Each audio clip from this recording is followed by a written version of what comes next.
AP శాసనమండలి ప్రతిపక్ష నేత బొత్స సత్యనారాయణను విజయనగరంలో ఆయన స్వగృహంలో వైఎస్ఆర్సీపీ ఎమ్మెల్సీలు ఉత్తరాంధ్ర అసెంబ్లీ నియోజకవర్గ ఇన్ఛార్జీలు పరామర్శించారు. ఇటీవల అసెంబ్లీ సెషన్స్ జరుగుతూ ఉండగా బొత్స అస్వస్థతకు గురయ్యారు. ఆ తర్వాత ఆయన హైదరాబాద్లో ఆసుపత్రిలో వైద్య పరీక్షలు చేయించుకున్న అనంతరం విజయనగరంలో తన స్వగృహంలో విశ్రాంతి తీసుకుంటున్నారు.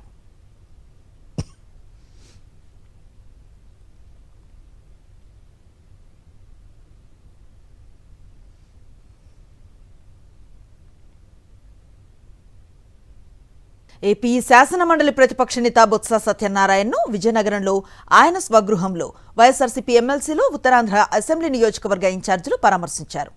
ఇటీవల అసెంబ్లీ సెషన్స్ జరుగుతూ ఉండగా బొత్స అస్వస్థతకు గురయ్యారు. ఆ తర్వాత ఆయన హైదరాబాద్లో ఆసుపత్రిలో వైద్య పరీక్షలు చేయించుకున్న అనంతరం విజయనగరంలో తన స్వగృహంలో విశ్రాంతి తీసుకుంటున్నారు.